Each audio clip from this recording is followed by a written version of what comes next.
On ne débat pas avec l'extrême droite. Pourquoi?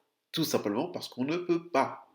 L'extrême droite, ce n'est pas le débat, c'est le culte de la force, l'écrasement de l'interlocuteur, de l'interlocutrice. Ce n'est pas l'esprit critique, c'est le conspirationnisme. Ce n'est pas le fond, mais la forme. Ce n'est pas la volonté de savoir, mais le sectarisme. Vous ne me croyez pas? Vous croyez le contraire? Eh bien, allons-y. Alors personnellement, je suis une personne racisée, pas du tout hétéro, et très très probablement neurodivergente. Alors désolé, mais moi, ça ne me plaît pas trop de devoir discuter avec quelqu'un qui considère au minimum qu'on peut remettre en cause mes droits fondamentaux. Au pire, qu'on peut me déporter, m'exécuter, m'exiler, etc. Car à ce qui paraît, je serais un danger. Et vous savez ce qui est encore plus chiant?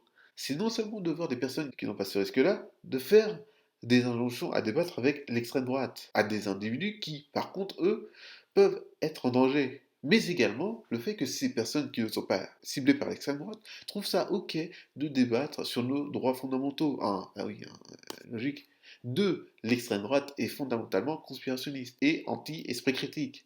Elle ne veut pas savoir, elle veut imposer.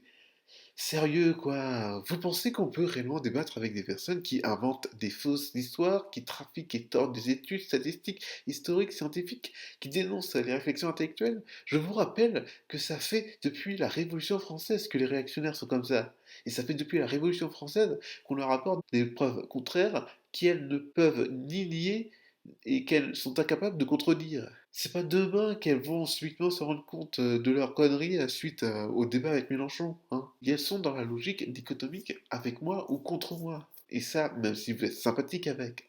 Les dés sont pipés. Si vous êtes gentil, alors niveau forme, vous avez perdu, puisque ça montre que l'autre en face est fort. Si vous êtes rentre-dedans, tenace, sévère, intransigeant, alors vous avez perdu parce que vous avez été agressif. C'est comme ça que ça fonctionne l'extrême droite. Ce n'est pas le fond qui compte, mais la forme.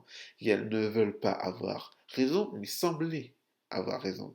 Et elles veulent se conforter dans leur biais de confirmation, comme les conspirationnistes. On ne discute pas de la même manière avec un conspirationniste qu'avec une personne ouverte à l'esprit critique. 3. Je rappelle qu'un débat implique deux choses. A. Se mettre d'accord sur les termes employés et sur leur sens. Par exemple, le mot institution a plusieurs sens, il serait donc bien de se mettre d'accord sur le sens à utiliser pour éviter les malentendus. B. Accepter qu'on peut avoir tort et que l'autre, en face, a peut-être des choses à nous apprendre. Or, c'est ça le problème. Le soi-disant débats qui sont présentés à la télé ne sont pas des débats, puisqu'il n'y a pas ou peu de clarification sur le sens des termes employés, et parce qu'il y a un manque d'humilité, parce qu'on n'a pas envie de montrer qu'on a peut-être pas toujours raison. Par contre, soyons très clairs, ne serait-ce que juste discuter, et j'ai bien dit discuter et donc débattre, avec quelqu'un sur, par exemple, le judéo-bolchevisme ou encore le grand remplacement, c'est donc admettre que vous considérez qu'il est acceptable de donner le bénéfice du doute à celui ou celle qui en fait la promotion de ces théories. Alors attention, attention, attention, pour déradicaliser une personne happée par l'extrême droite, effectivement, la discussion, c'est utile.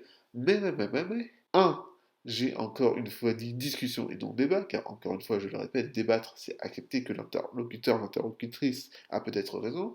Deux, cette discussion doit se faire avec des proches, des amis, des membres de la famille, avec des personnes qui savent comment raisonne une personne radicalisée. Mais ce n'est sûrement pas avec une inconnue, qui plus est un opposant politique, et qui plus est se passe à la télé face à des centaines de milliers de personnes. Enfin bref, l'extrême droite n'est pas là pour débattre, retenez-le, elle veut simplement s'imposer. Elle est conspirationniste et a donc un raisonnement binaire, anti-esprit critique. Elle n'a aucun problème à tordre les faits, mentir, diffamer, etc. Accepter le débat et surtout le diffuser sur Internet ou à la télé ne fait que diffuser et exposer beaucoup de personnes à leur manigance et donc octroyer à l'extrême droite la possibilité d'acquérir de nouveaux adeptes. On ne débat pas avec une personne qui veut remettre en cause des droits individuels, car c'est accepter que peut-être celle-ci a raison. Nos droits ne sont pas débattables, et si vous considérez le contraire, vous pouvez aller vous faire mettre.